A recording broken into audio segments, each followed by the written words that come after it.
Have you ever had one of those weeks where you study like crazy and still feel like nothing sticks? You sit there with your notes, your eyes burn, your brain feels full. Then the exam shows up and suddenly everything disappears. It feels unfair, like the harder you work, the less you get back. Here's the thing. The problem usually isn't motivation. It's not discipline either. It's the strategy no one ever taught you. And once you see it, studying starts to feel lighter, almost freeing. Most students grow up believing one rule. If you're not improving, push harder. So we cram, we stay up late, we stack textbooks like trophies. We say, I'll rest after exams, even though we already feel exhausted. But here's the uncomfortable truth. Hard work doesn't always equal progress. Sometimes it just equals burnout. You're not failing because you're lazy. You're failing because effort became your only tool. Think about running on a treadmill. You move fast, but you never actually go anywhere.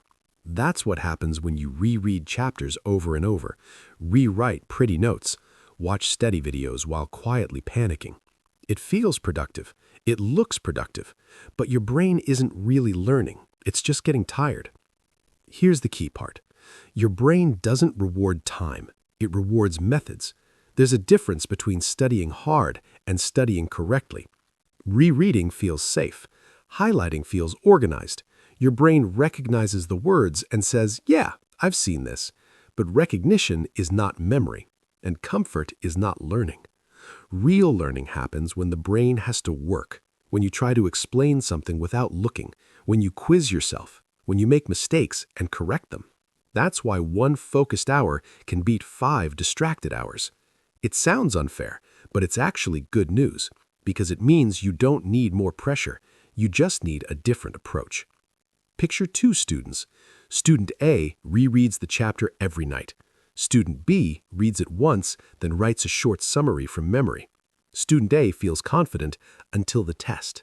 Student B feels awkward, but remembers more. Why?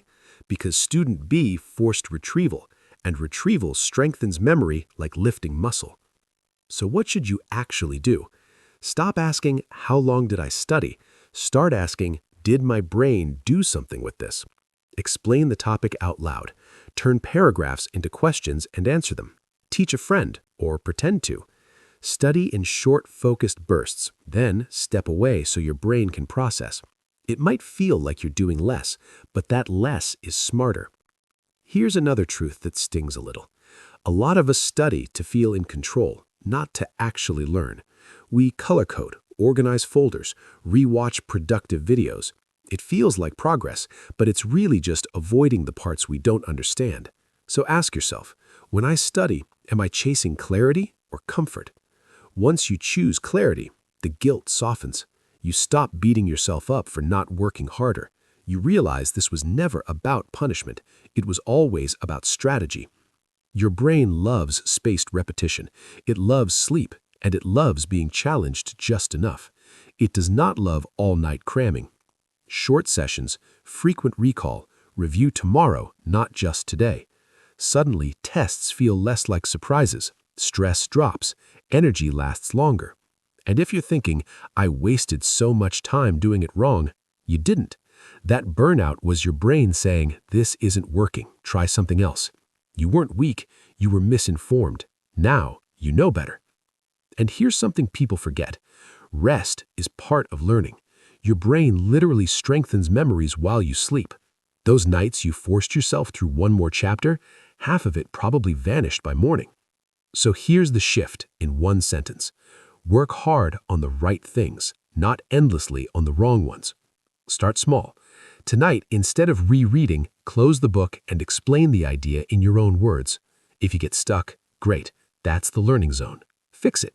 Try again tomorrow. Over time, something changes. Not just discipline, confidence, because your effort finally matches your results. And that quiet progress, it's addicting in the best way. If this made sense, don't just nod and move on. Pick one subject, change one habit tonight. Watch what happens. And if you want more strategies that make studying lighter, not heavier, stick around. You're not broken. Your system was. Now you're upgrading it. Your future self is going to thank you.